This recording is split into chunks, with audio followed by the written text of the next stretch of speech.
lumière de sa face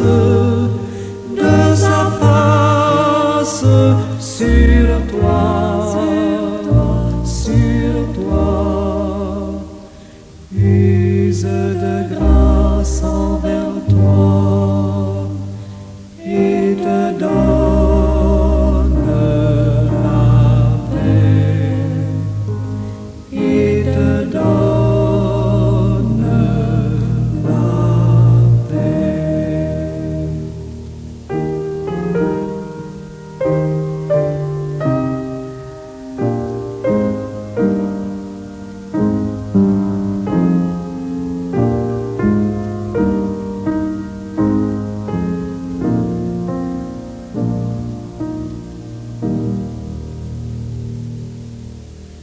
L'Éternel te bénisse, l'Éternel te bénisse et te garde, fasse lever la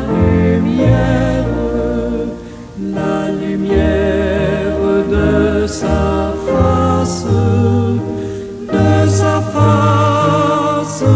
sur toi,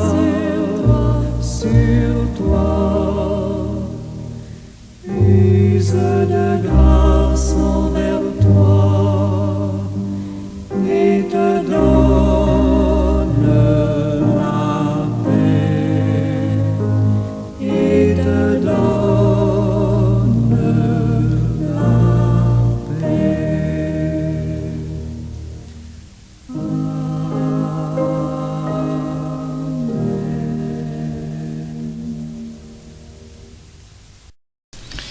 Seigneur Dieu, reconnaissant mes faiblesses et mes erreurs, je viens devant toi avec un cœur humble.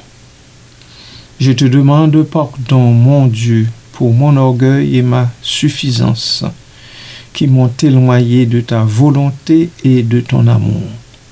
Aide-moi à voir ma véritable place devant toi, à comprendre que tout ce que j'ai et tout ce que je suis vient de ta grâce, de ta seule grâce.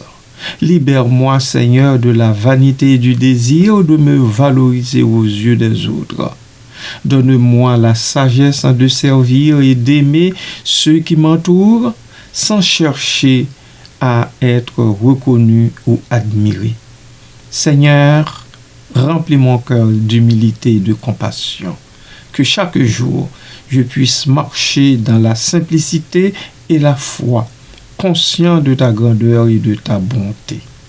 Merci pour ton amour inconditionnel et pour le pardon que tu m'offres en Jésus-Christ. Que ma vie soit un reflet de ta lumière et que je puisse toujours chercher et que je puisse toujours chercher à glorifier ton nom, ton saint nom qui mérite d'être élevé, glorifié, magnifié. Merci Seigneur. Merci Jésus. Béni soit ton nom à jamais. Amen. Et amen. Humilie-toi devant le Seigneur. Humilie-toi devant le Seigneur. Humilie-toi devant le Seigneur. Humilie-toi devant le Seigneur. Et il t'élèvera. Et il t'élèvera. Ta grâce offerte aux criminels. Ta grâce offerte aux criminels. Ta grâce offerte aux criminels. Ta grâce offerte aux criminels.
devant le Seigneur, humilie-toi devant le Seigneur, et il t'élèvera. Je sais, mon Dieu, t'élèvera. Oui, je sais, mon Dieu, t'élèvera. Je sais, mon Dieu,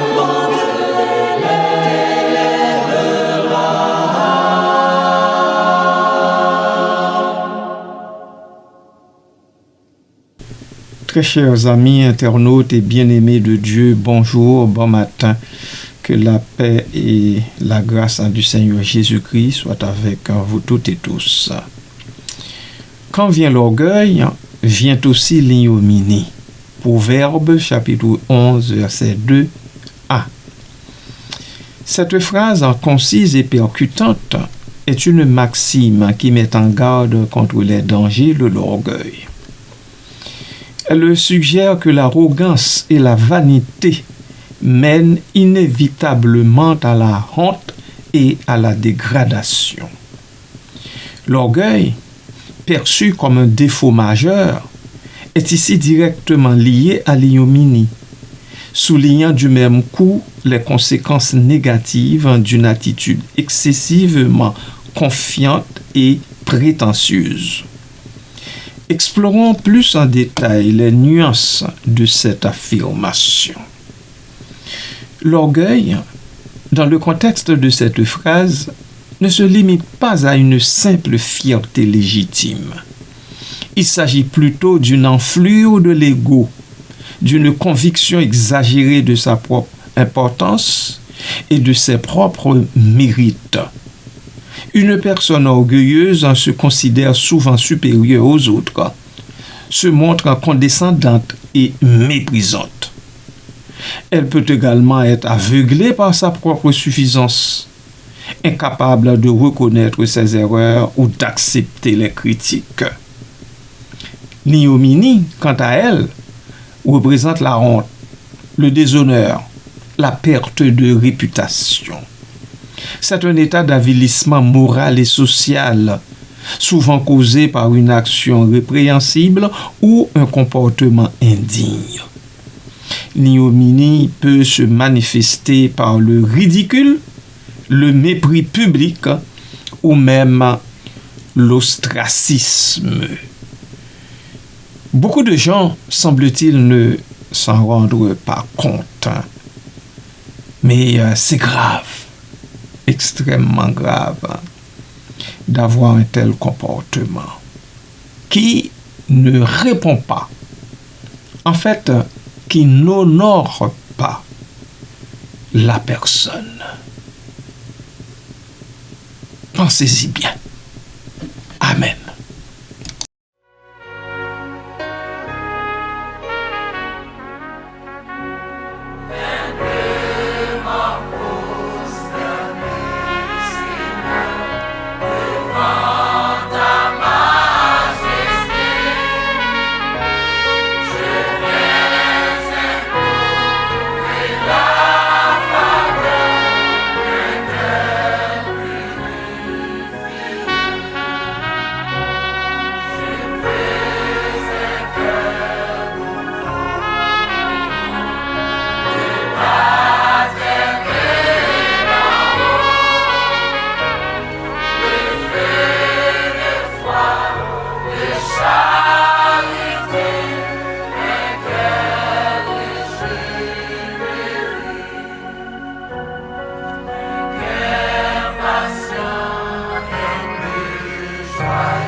La phrase établit une relation de cause à effet entre l'orgueil et l'ignominie.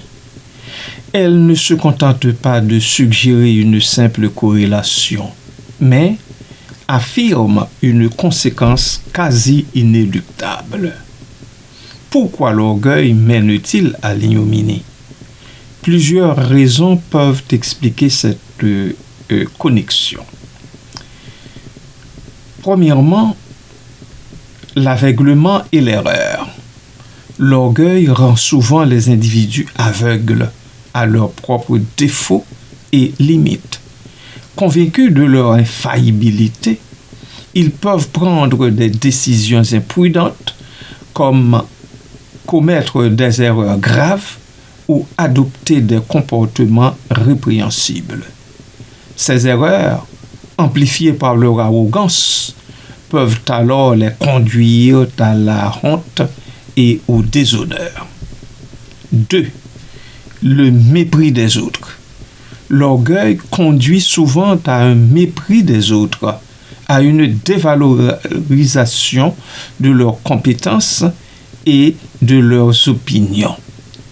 Cette attitude peut susciter l'hostilité et le ressentiment, et finalement se retourner contre la personne orgueilleuse. Les personnes méprisées peuvent chercher à la rabaisser, à révéler ses faiblesses et à la faire tomber de son piédestal. 3. La chute de haut. Plus l'orgueil est grand, plus la chute risque d'être douloureuse. Une personne qui se vante constamment de ses succès et de ses qualités s'expose à un jugement sévère. Si elle échoue ou si ses faiblesses sont révélées, la déception et le ridicule seront d'autant plus grands. L'ignominie sera alors proportionnelle à l'orgueil initial. Et 4. La punition divine ou morale. Dans certaines perspectives religieuses ou philosophiques, l'orgueil est considéré comme un péché ou un vice majeur puni par une force supérieure ou par les lois de la morale. L'ignominie peut alors être interprétée comme une forme de châtiment pour l'arrogance et aussi la vanité. Humilie-toi devant le Seigneur. Humilie-toi devant le Seigneur. Humilie-toi devant le Seigneur. Humilie-toi devant le Seigneur. Et il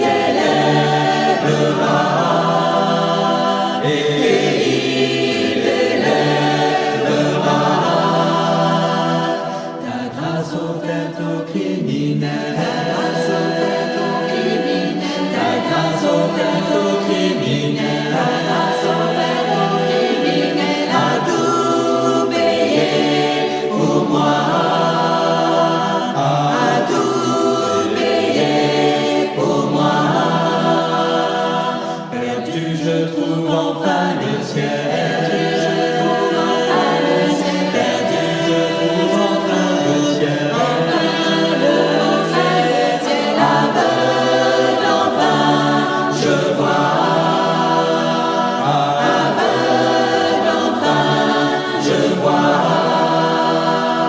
L'amour qui meurt pour m'a quitté. L'amour qui meurt pour m'a quitté. L'amour qui meurt pour m'a quitté. L'amour qui meurt pour m'a quitté.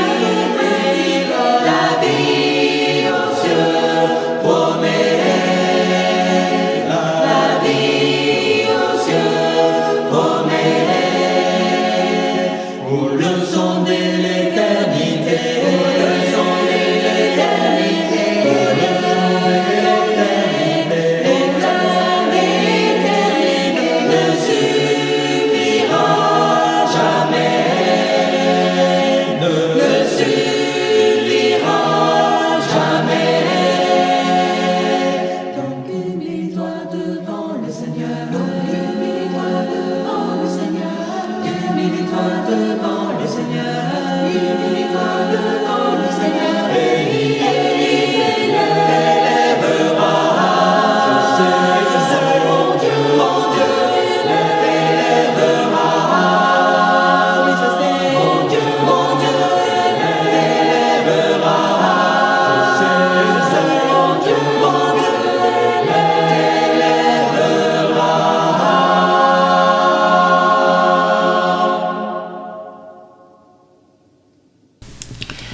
Il est important de noter que la phrase ne prétend pas que toute forme de fierté est condamnable.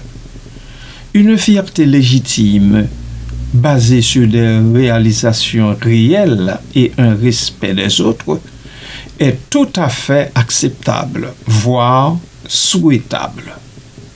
La phrase vise spécifiquement l'orgueil démesuré, l'arrogance qui conduit à la suffisance et au mépris. En conclusion, la phrase « Quand vient l'orgueil, vient aussi l'ignominie » est une mise en garde contre les dangers de l'arrogance et de la vanité. Elle souligne que l'orgueil, en rendant les individus aveugles, méprisants et imprudents, les expose à la honte et au déshonneur. Cette maxime invite à la modestie, à l'humilité et à la reconnaissance de ses propres limites, afin d'éviter la chute douloureuse qui accompagne souvent l'orgueil démesuré. Elle nous rappelle que la véritable grandeur réside non pas dans la prétention, mais plutôt dans la sagesse et l'humilité. Amen.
relève-nous.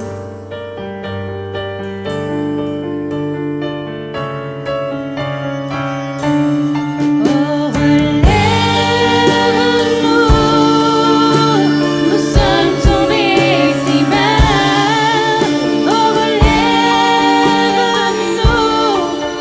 par ta grâce et ton pardon, et pitié de nous, nous nous prosternons devant toi. Devant toi.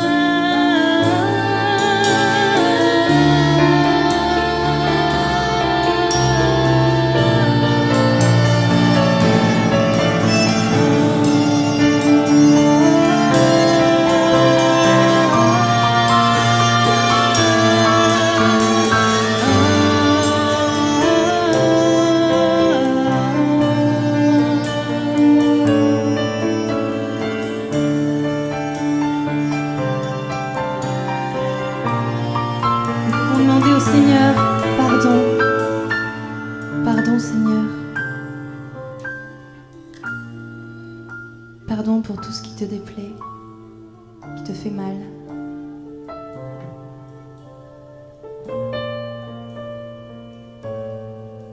Nous pouvons reprendre pardon, Seigneur, pardon.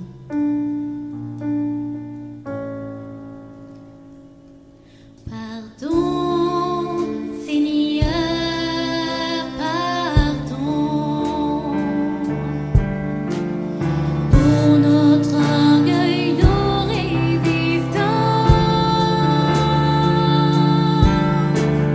Viens enlever nos suffisances.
Père céleste, Dieu d'amour et de miséricorde, tu connais nos cœurs mieux que nous-mêmes.